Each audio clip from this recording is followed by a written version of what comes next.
I fear that we're stepping on Kenny Cunningham's toes by discussing movies and it's his job. Ratings. Like, that is his job, and he does love a good children's movie. He gives. I love Ferdinand. Haven't seen it. That's the one about the bull. Yeah, very entertaining, sort of hour and 90 minutes. Pass the time, like. Oh, it's fine. Like, it emotionally, it's not going to hit you where it hurts. No, it's not a Coco. Dermot Keys just tweeted me saying, "Avoid Peter Rabbit at all costs." Is that because it's terrible? It's because James Corden is in it. Oh no, James Corden is because the voice I of Peter watched Paddington 2 the other day. Good Lord, there's another tearjerker. Yeah, great movie though. Like, It's again, very a good enjoyable. film. Good It's movie. a good film, yeah. And for some reason, I thought James Corden was doing the voice of Paddington. No. But no, he's doing the voice of Peter Rabbit. He's doing the voice of Peter Rabbit, and that's possibly the main reason to avoid it, among many, many reasons. All right. Send your recommendations in, and we'll get Kenny. You've done it! You've finally done He's only got it done it! Oh no. Happy Peter Collins. Finally, my evolution is complete into a full-scale Peter Collins, Kenny Cunningham. We will put them to him next week. At Off the Ball on Twitter. It's time for Pat and Nevin, please.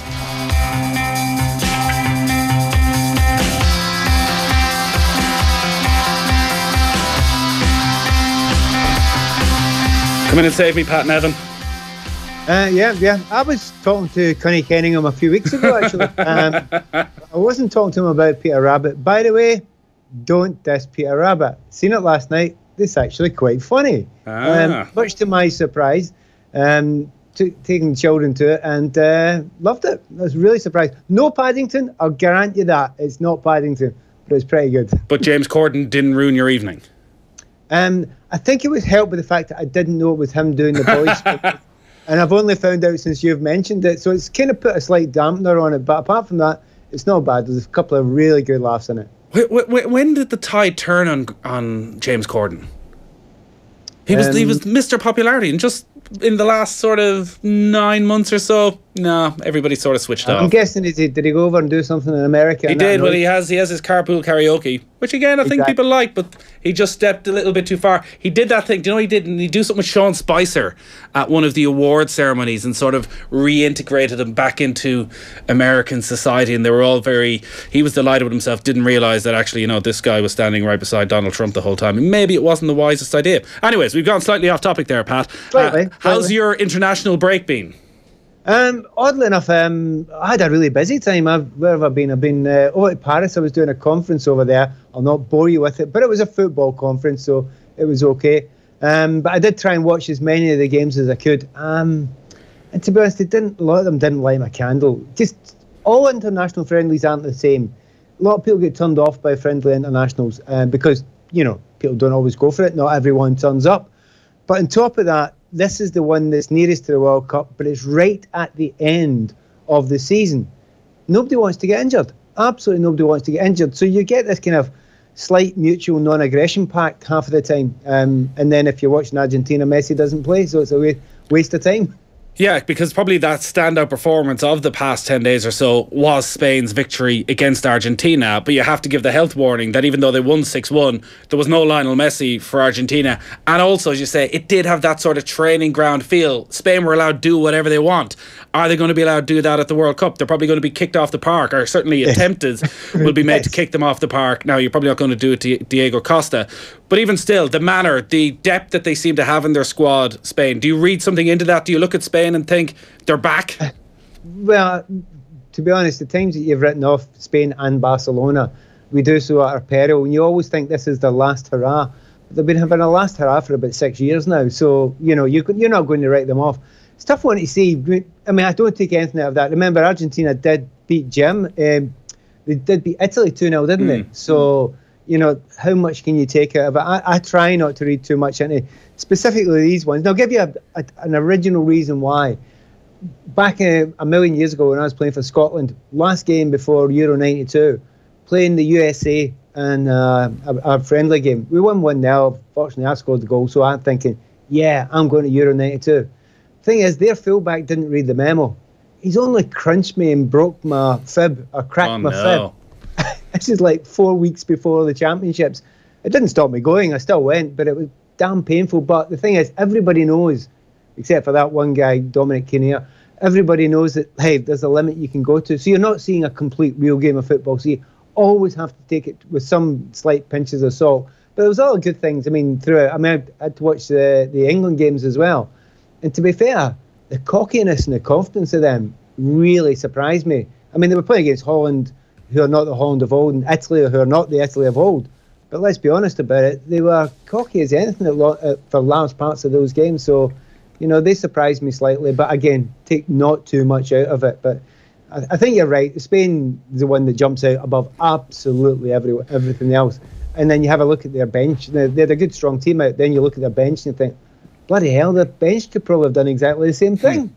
That's interesting what you say about England. That cockiness, was that a whole starting 11 cockiness, or do they now have a couple of creative players who can really bring them to another level, the likes of Raheem Sterling, who's having such a sensational season with Manchester City, that they're now confident enough in themselves that they can sort of take hold of that England jersey and not be inhibited by it?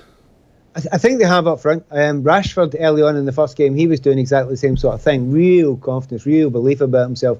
You're absolutely right about Sterling. He's really matured into something special.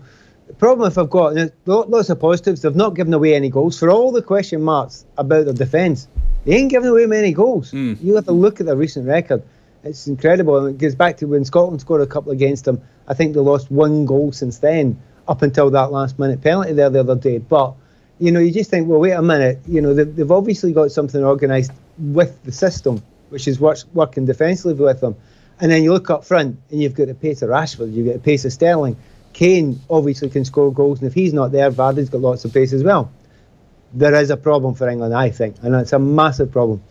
Every team has got a number 10 that can create something and break down a defence with a brilliant pass. And if you're Spanish, you've got about 7 of them. Everybody's got one of them. England ain't got one of them. And that's... What about Dele Alli? I'm talking about a 10 who can get the ball down and create beautiful passes. Dele Alli gets onto things and he's very good at very different things. But he's not David Silva. You know, he's not Eriksen. He's not, you know, Fabregas. He's not Iniesta. He's not that type of player, you know. He's something slightly different from that. And I really do think you need the World Cup. And if you look back at all the World Cups previously, and even the Euros as well, the teams that win, and I'm thinking, you're back maybe 20 odd years, they've all got one, be it a Zidane, you know, all the way through. There's one that I remember didn't, and that was Greece. And that was just a joke. Should never have won it. But apart from that, everyone's got at least one of them. Because that's what you need for 2 things. You need it to break down the very best defences. You get to the last 8, you need somebody really special who can do that. Obviously, your Messi can do that, etc. But you also need it to break down those defences that won't come out. The ones that are just... It's all very well having Rashford's pace, or the pace you get from Vardy and the pace you get from various players up front. But if there's nobody to run in behind, that becomes difficult, and you need somebody with that cuteness. And if England are missing something, that's the one big thing they seem to be missing. I'm not calling them a bad team. They ain't. They're a very good team. But it looks to me a team that could get to the quarterfinals and we are pushed the semis. But after that, you needed something extra special. It feels as though it's been a very good international break for Gareth Southgate, with the results, with the level of performance, with some of the players who've put their hands up, but also the way he's conducted himself in the media and not afraid to take on some of the more difficult questions regarding safety going to Russia, regarding the ongoing issues between Britain and Russia, regarding hooliganism, and not afraid to turn it back on their own supporters when it came to racism, that England really need to get their own house in order. The sort of thing that actually we've kind of become used to football managers just deflecting away from. They've got press officers who protect them. They don't tackle this sort of thing. Whereas actually, Gareth Southgate is well-rounded enough as an individual. He knows his importance, the importance of the England manager's job within English society, and feels that level of responsibility that you would want from someone in that position. Yeah, I mean, a cynic would say, look, he knows he's going to have to deal with them anyway, because he's going to get constant media between now and going to Russia, and when he's in Russia as well. So you might as well hit it on the head, nail it right now, and nail your colours to the mast. I mean, the most difficult one actually was probably for the fans going to Russia, and his answer to that, you know, and he said, no, go, it should be fine. Someone might say, well, that the FA are going to say that anyway, but no, I agree with you. I think he just about stepped in at exactly the right line the whole way through it. There'll be more tough ones coming, but in the end, they're all secondary. You know, he's getting admired for it now, but then he's grown into the job, but they're all secondary. Had he lost badly in any of those 2 games, he'd have hammered anyway, and that's just the way it is. I mean, it's intriguing, talking to people about it. I mean, I'm going to be in Russia for a whole month. I mean, I'm going to be there all the way up to the semi-finals. And I have to say it, I'm one of these people who's really looking forward to the strangeness of it. I kind of love that. And if you look back on it, each of the World Cups that I've been to, watch out for South Africa. It's really dangerous there. You get mugged in Johannesburg. Watch out for Brazil. There's people, mugging you there all the time and all sorts of dangers. And there was all sorts of chat before then about riots.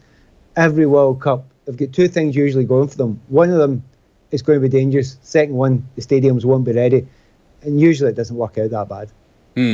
One of the big issues facing Gareth Southgate and maybe Mauricio Pochettino to a certain extent as well is the form of Dele Alli. It seems hard to believe that we would be talking less than 3 months out from a World Cup and he's not assured of his place in the England side, considering how good he was last season. 18 league goals, unquestionably the young player of the year. This year it hasn't quite happened from it, and Southgate raised the possibility that maybe he won't be part of his starting 11. Maybe that's an easier thing for an international manager to do. How does Mauricio Pochettino go about balancing having somebody he reckons is the best player under the age of 21 in world football? How do you guide him through these difficult few months and see him out the other side? Well, everybody goes through tough times. I mean, Gareth will tell you he went through the toughest of times after that infamous penalty miss in the World Cup. So he's had to deal with it. He's had to come through the other side of much tougher times than Dele Alli's had to do with, with just a little dip in form. I don't think he'd be I don't think Pochettino will be particularly worried about it. I think he looks at that team and he's got Son, he's got Eriksen, and he's got Kane when he's fit again.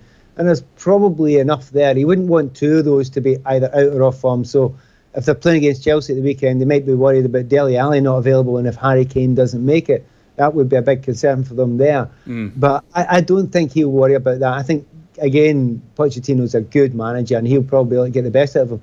Bigger problem is England, really, because there's no doubt that Dele Alli fits perfectly into the Spurs system. But will he fit into the system now that has been asked, of Gareth Southgate?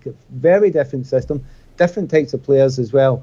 And they're not kind of leading it to somebody who can link with him. And he has great link-up play with Harry Kane. He's fantastic link-up play with Eriksen as well. Well, they haven't got an Eriksen for him to link up with. So, that's going to be a tough one to fit him in there. But, he's not a bad guy to bring on as a sub because he's got plenty of quality. And, he might just be having a dip now. It would be good for him to be coming on to form just when he's getting into the World Cup, not dipping just then. Chelsea against Spurs is the big game of the weekend in the Premier League. There's 5 points between them at the moment. Spurs on 61, Chelsea on 56. If Tottenham were to go to Stamford Bridge and win on Sunday, you'd have to say that's that in terms of the race for the top four. But if Chelsea can win it, suddenly the gap is back to 2 points. There's a lot of questions about Spurs. Interesting, with again maybe on Dele Alli and Harry Kane and where Spurs are and just how well they've done under Mauricio Pochettino. In his book with Guillaume Balaguer, he was talking about how you manage young players like that. And Dele Alli, when he arrived from MK Dons, and even when he was still playing with MK Dons, he used to go to Tottenham twice a week and he would train with them, and how Pochettino felt he could really drill into him in those opening stages of his time at Tottenham and really get at him and drive him. But then last season he scores 18 goals and you have to treat him differently. He's an absolute superstar. You need to treat him sort of with kid gloves. And we kind of forget about that when we talk about the challenge for Pochettino, even in terms of wage bills and things like that. These players are being offered massive money elsewhere. They will have the opportunities to go. That he has to sort of soothe their ego and probably give them a little bit more rope than you would with other players and other managers have to do, just to sort of constantly keep them happy. Would that be fair to say? I can understand the thinking of it, but I wouldn't be wanting to do that with Dele Alli, just with the type of personality he seems to have some of the time. I mean, on the pitch, he can look a little bit huffy. He can look, annoyed at everybody in the world around him sometimes. He's got arrogance is always said as a negative thing. Arrogance isn't always a negative thing when you're playing football, but he's got that arrogance about him. So don't over-push that. Don't push that the right way. And remember, he is just a kid as well. His head will be in different places at different times. I mean, trying to remember I can remember what I was like at 21. I thought I was fairly mature for a footballer, but I was still a bit daft some of the time. And Dele Alli will be the same. Any young player is the same. I suppose the best thing you can possibly say is just have a look at that boy Kane there. Just have a look at his attitude, the way he reacts to things. And remember, Harry Kane's gone through spells where he's not scored goals. Usually after an injury, he goes in a little bit of period of time where he doesn't score goals. So, you've got good people around you, and Pochettino, I mean, I wouldn't worry for them at all. You're right about bringing it back to that Chelsea game, though. I think that's, for Chelsea, it's the biggest game of the season for them. I really do think it's that important. If Chelsea lose that one and Spurs win, Chelsea, I can't see them catching Spurs. However, if Chelsea win it and that 2 points behind, Chelsea have got a really good run in after that. I mean, a real load of winnable games. Yeah, they've West Ham, Southampton, Burnley, Swansea as their next 4 Premier League games. Exactly, and you look at, they've got the last game, second last game's Liverpool, I think, which is obviously their toughest game. But they're all winnable games if they play their best. But if you look at what Spurs have got, if they lose against Chelsea, they're Stoke away, which they should manage, but then they've got Man City at home. So suddenly that 2 points doesn't seem a hell of a lot at all. So, and again, I don't know if I hold too much store by this, but we have watched Spurs blow up a couple of times, very noticeably down at Chelsea in 2016 when they had the title in their sights, and it just seemed to implode in that last 10 minutes after Eden Hazard, I think it was, scored the equalising goal. They always amazed me at that because they really lost it, and they went about kicking people. And I'm not just saying that somebody who favours Chelsea. The FA hammered them for what happened that day. But what amazed me more than anything else, it was 2-2. There was 6 minutes plus injury time to go, and they lost it. You're thinking, you only need a goal. I couldn't believe they'd done that. So this is the time we find out about Spurs. Have you gone past that? Can you take that sort of stress and that sort of pressure? And if they lose to Chelsea, they're under that pressure again. Lots of reports that Paris Saint-Germain are interested in bringing Antonio Conte to the club this summer. Now, there'll probably be lots of reports linking Paris Saint-Germain with pretty much every leading manager in Europe over the next couple of months. But it has felt for several months now that this Conte-Chelsea relationship is going to come to an end one way during the summer, and they'll probably both be glad to be rid of each other with the way things have gone. Are Chelsea as a club in a position where they're already starting to think of who's next? I would suspect that Chelsea have probably never had a manager since the start of the Abramovich era when they've not been considered in the next one. They just do it as part of the deal. If actually you're well organised from one position, from a business position, you should be looking at the next man all the time because you just don't know when it's going to change, when someone's going to leave, whatever's going to go wrong. You better have your options and your thoughts in the pipeline, and I'm sure they've got that, and I wouldn't be surprised if they've got thoughts in their line on 2 managers down the line, just in their minds just now. And lots of clubs do that. That's not just Chelsea, that's lots of clubs. And if he does leave, I mean, Chelsea fans will be gutted. I mean, I'll be disappointed, but, add that to the list of managers I've been disappointed to see leave Chelsea. They'll probably just get another great manager, and that's what Chelsea do.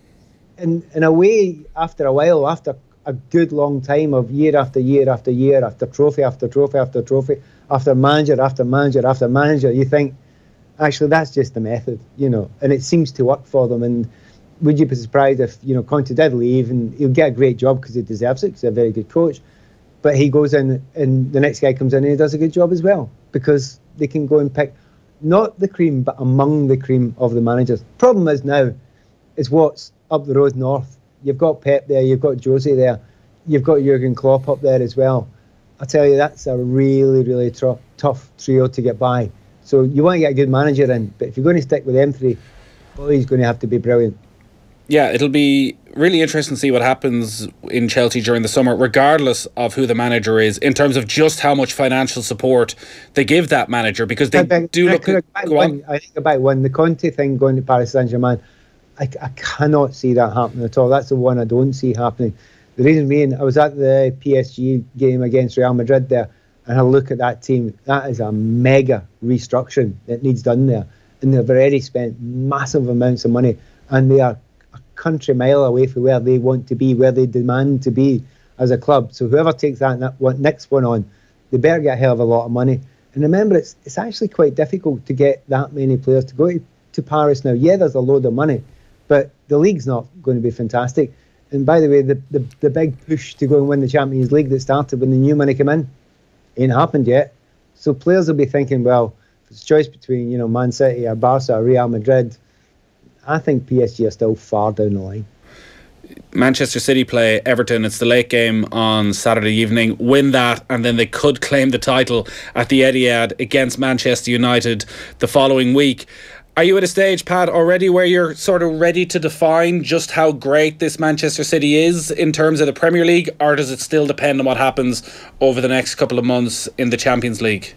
Well, I'm happy to define what they're doing as a beautiful game. I mean, I don't know if I've seen a better looking team to watch, and I enjoy it because it suits the kind of football I want to watch, and that's a very selfish thing. But a lot of people do think it's a gorgeous way to play football. There have been some great teams over the years. We know Liverpool. I played against some fabulous Liverpool sides. Manchester United had that great side. And I could go on. Even the early Arsenal side were brilliant. There's lots of sides that you can actually mention in there. But the pleasure of watching, that standard of player playing to that level and the manager's attitude towards it, it's just a joy. And I don't know if I've enjoyed watching a team any more than this team in my time. Well, I wouldn't have enjoyed Liverpool because they were generally beating us, so I wouldn't have enjoyed that. You know what I mean?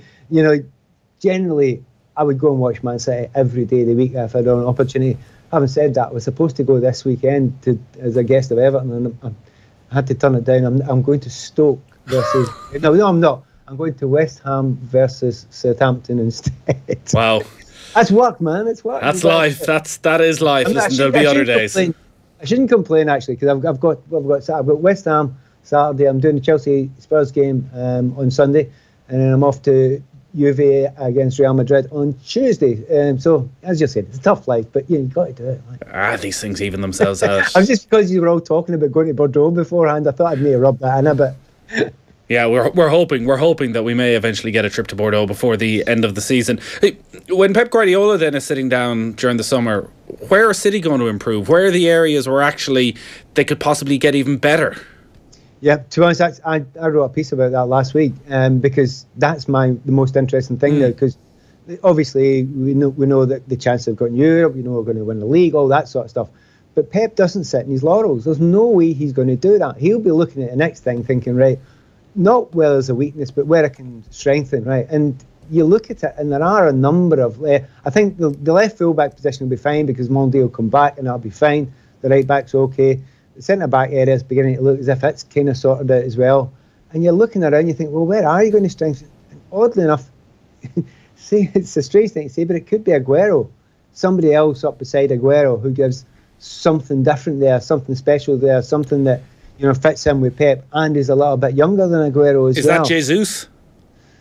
I don't know if it is. I think, he might have a try for another year, but I don't know if it is. I don't know who it will be, but that's the thing I'm most intrigued to look forward to, because Pep will do something. He will adapt and change something. He'll strengthen the squad. I mean, a lot of the times this season, there's been a couple of areas, even at left back, he's had to go and put players that have not been left full backs in there. He's mucked about in the centre back area, and it hasn't always looked as if he's got that right.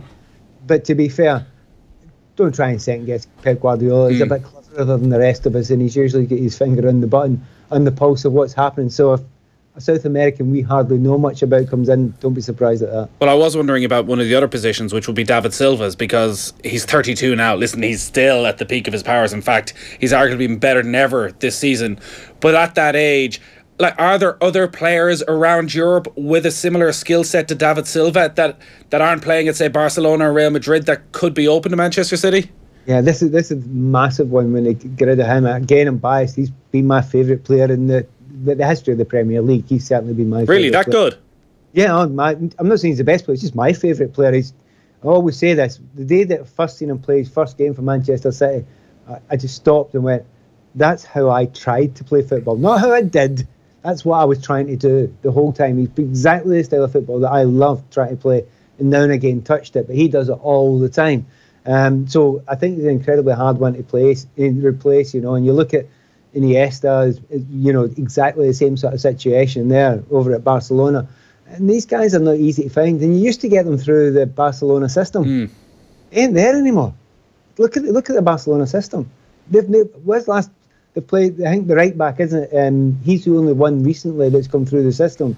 So that big group that came through all together, or within a 4, 5, 6 year period each other, it's kind of, I'm not saying it's completely dried up. So I think you're back looking at South America then again and looking for that sort of player. But they're really rare to that standard. I think you looked at Bernardo Silva to be that player, and he may well be in time, but he's not quite at that standard yet. And that's something that they will certainly be looking at. And they might not get another Silva. That's the mistake we always make. To get an actual replacement for the same. No, you might get something completely different. Yeah, and you'd imagine Pep Guardiola far more aware of that than anybody else. Pat, great stuff as always. We shall talk to you next week.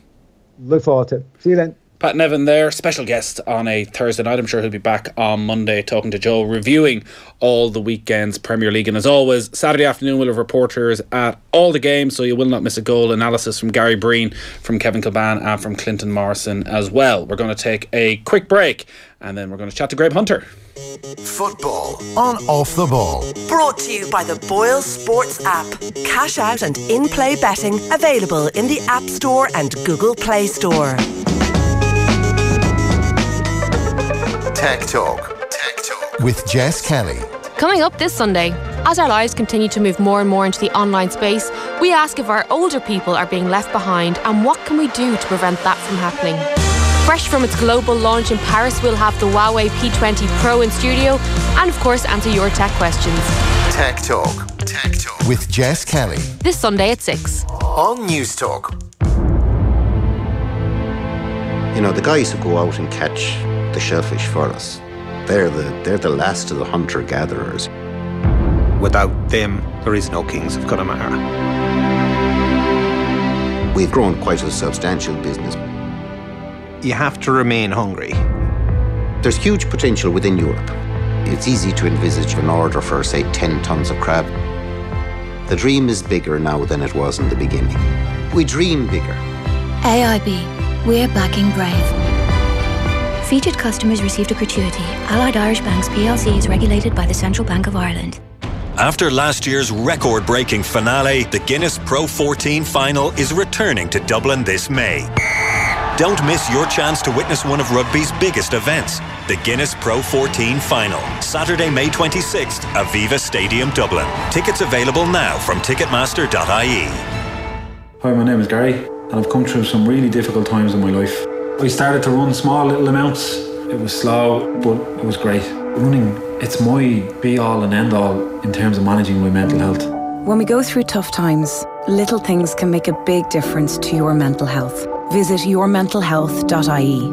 Brought to you by the HSC. Don't miss the cracking Easter mega deals at Curry's PC World. Do you have Easter eggs? I'm afraid not. We have got savings of up to €500 on large screen TVs with 4K TVs from just $399. You must have some treats. Treats for grown-ups? There's up to €300 off large kitchen appliances and up to €200 off a huge range of Dyson products. A Dyson won't help me do homework. What about a Windows laptop? We've got up to €280 off them. Interesting. At Curry's PC World, we help you get it right. This Easter at Dunnes Stores, go for our €10 off every €50 grocery voucher. Go for succulent Irish lamb. Go for the freshest. Go for their favourite Easter eggs. And go for our €10 off every €50 grocery voucher. Dunnes Stores. Always better value. Terms and conditions apply. See in store for details. Minimum spend required. The Pat Kenny Show. On tomorrow's programme, we'll go to the pub to catch up with people enjoying some Good Friday cheer. Stuart Clark from Hot Press on the Nashville singer Casey Musgraves, who does not like Donald Trump, and he'll have all the gig news. David Hogg survived the massacre of the Stoneman Douglas High School shooting, only to be called a crisis actor by conspiracy theorists. So what's real and what's not on YouTube? And the reality of living with bipolar disorder. The Pat Kenny Show. With MasterCard. Tomorrow morning at 9. On News Talk. Off the Ball. This is News Talk. Welcome back. We will check in with Graham Hunter shortly, but hey, it's the football show, but there's always time for a golf update. God, you're such Richie a nerd. McCormick just burst into Drags studio. me in. Oh, did I mention, by the way? Drags me in. Golf Weekly is online right now. Did you mention what happened last week, by the way, on our staff night out? Straight away we were in the door and there was a... This was a fabulous moment that I didn't want to... I'm glad you brought it up. I didn't want to share it with the listeners. I thought you spent the last 3 days going on about it. We had an off-the-ball night out last Thursday night and Johnny Fox's up the Dublin Mountains. A wonderful time was had by all. JP made sure the bus brought us back home at 11:30, even though we didn't want to go, because that's the sort of killjoy he is. Hates crack. So I was, myself, Joe and Richie were chatting on the bus, and Richie, as is well publicised, hates golf. I hate golf. Hates Golf Weekly, more hate importantly. golf nerddom. He hates golf nerddom, which is sort of what we do on Golf Weekly. And we were saying how it's going really well, like it's gaining in popularity all the time. We're really happy. We a huge entry to our golf day in Lutterstown next week. Well done. And Richie was like, nobody listens to it. What are you talking about? Walk into Johnny Fox's. The timing couldn't have been better. The manager walks up. It wasn't the manager, it was some bloke who works there. Assistant manager. It wasn't the assistant manager, he was just some guy, he was a server. With most Golf Weekly listeners, he's got a very high ranking job in his chosen profession. No offence. Walks up to myself and Joe, friend of the pod. Richie's face was a sight to behold. That made my night. That made my night. It was like, I don't know if many people out there have seen Fight Club, and without wanting to spoil anything on it here, like the film is 18 years old, so get over yourself.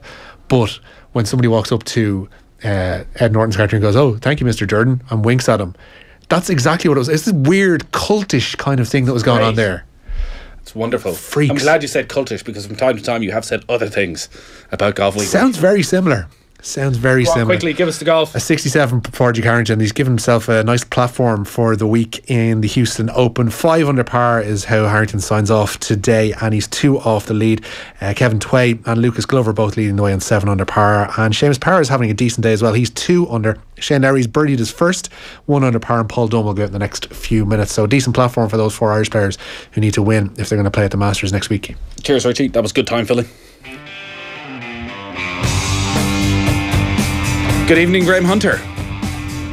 Nathan, that's the weirdest conversation I've ever had to come in off the back of in my entire history of talking to Off the Ball. Obviously, as well, I mean, get over yourselves. The first rule of Fight Club is you don't talk about it and compare it to golf.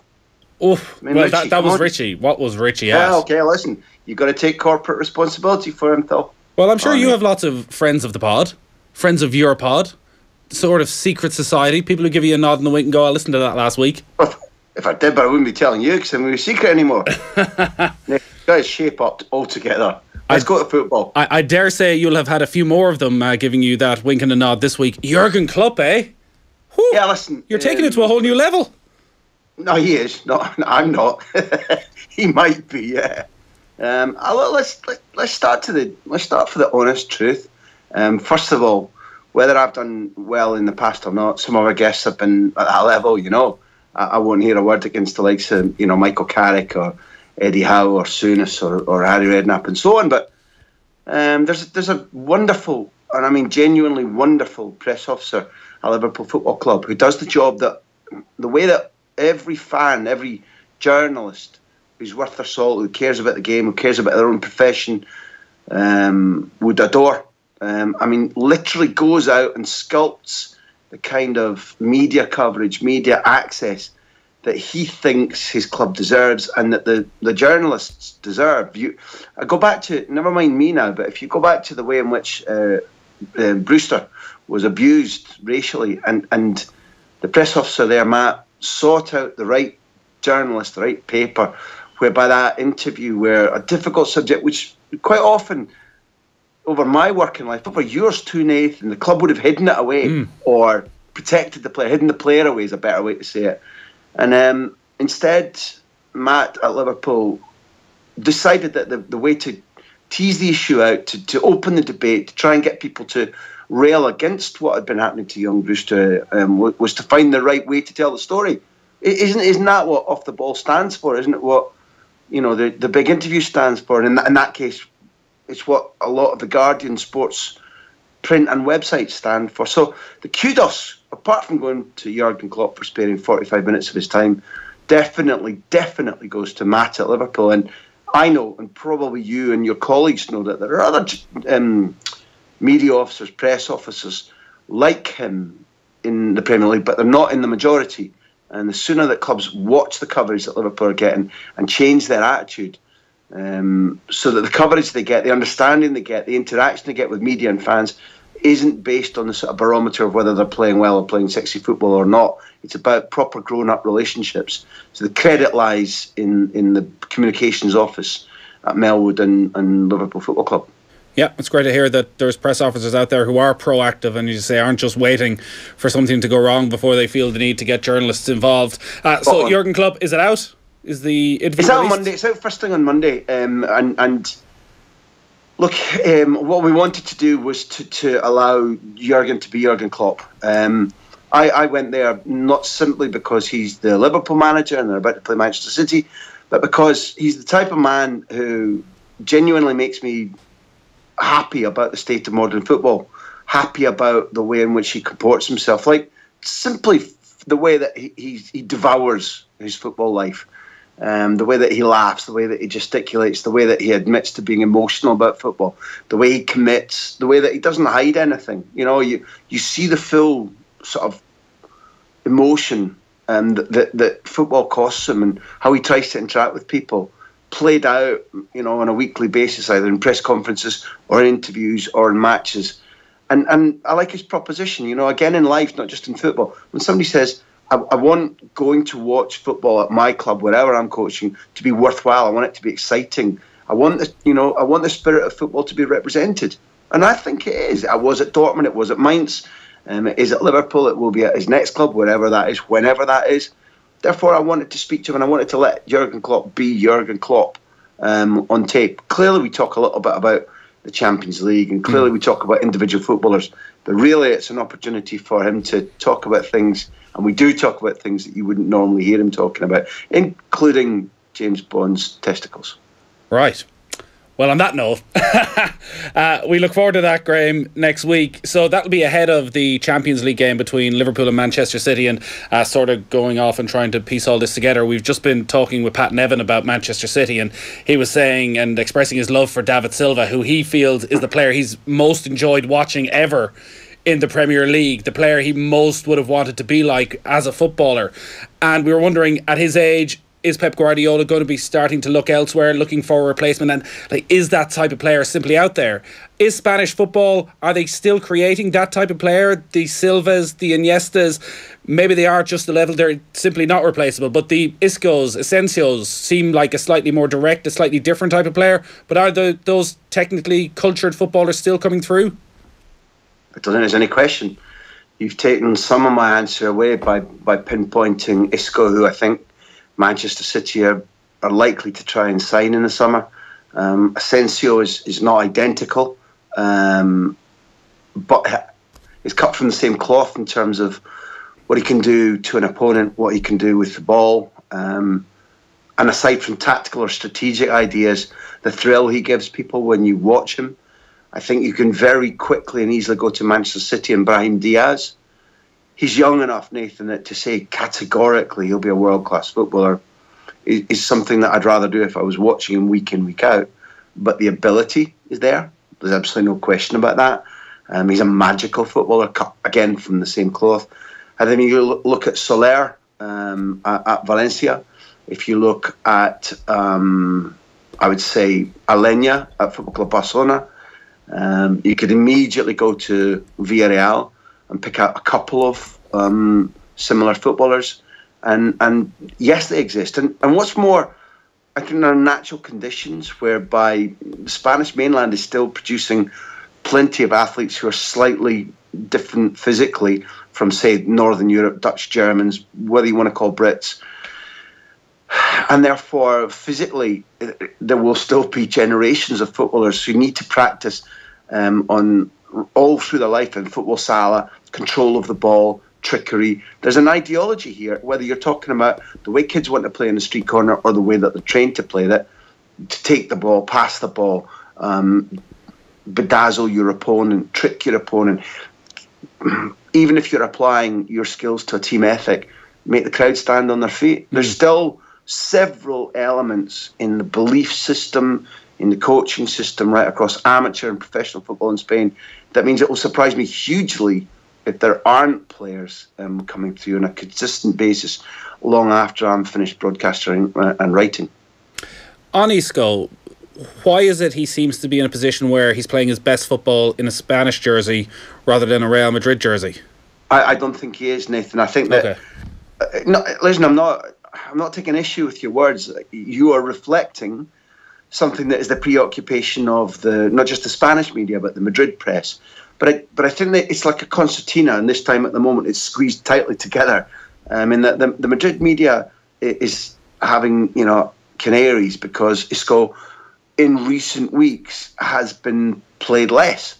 what they don't have a memory for, and which really makes me angry because it betrays the proper values of our profession, that in the beginning of the season when Modric and Kroos were a little bit under par or were injured, when Casemiro was wildly out of form, after the first 5 weeks of the season when Asensio wasn't scoring goals and was being used dramatically less by Zidane, Isco carried the team. Isco had just as big a load last season as Kroos did or Casemiro did or Modric did, yet he was the one right up until February who was playing extraordinarily and literally carrying the emotions of the fans and doing a great deal to stop the gaps where Madrid pardon me, weren't keeping the ball well, weren't posing enough threat to teams. So if Isco in the last 4 or 5 weeks has played a little bit less, if other people have looked fresher, if Zidane has held him back, then there is no panic, there is no big deal. Over the last couple of seasons, there's always been a debate about should you start more, whereas I think 2 seasons ago, nobody played more matches for Real Madrid than Isco.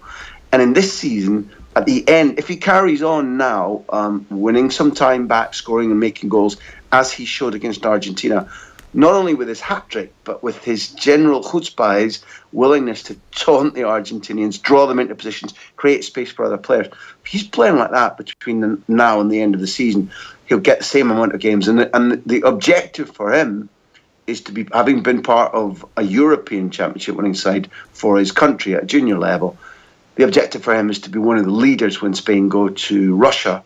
As of June the 9th, they'll arrive there for the June 15 kickoff against Portugal. And right now, Nathan, speaking selfishly, somebody will be covering Spain at that tournament. If he's had a little bit of a rest for 4 or 5 weeks right now, I'm not crying into my cocoa. Very briefly, and we're very jealous because it's probably the one team everyone wants to be following this summer. Asensio, Isco, Silva, Iniesta, the 4 of them in the same Spanish team at the same time. Is that likely to happen? Yeah, absolutely possible. There's no question that it's, I mean, although Morata will be back and join the squad, Costa scored a goal the other day, Rodrigo is having a season that you know that makes him a contender. The truth of it is, Lopetegui is quite happy to play without a centre forward, with, say, Silva drifting into that role, whether you want to call it false nine or not.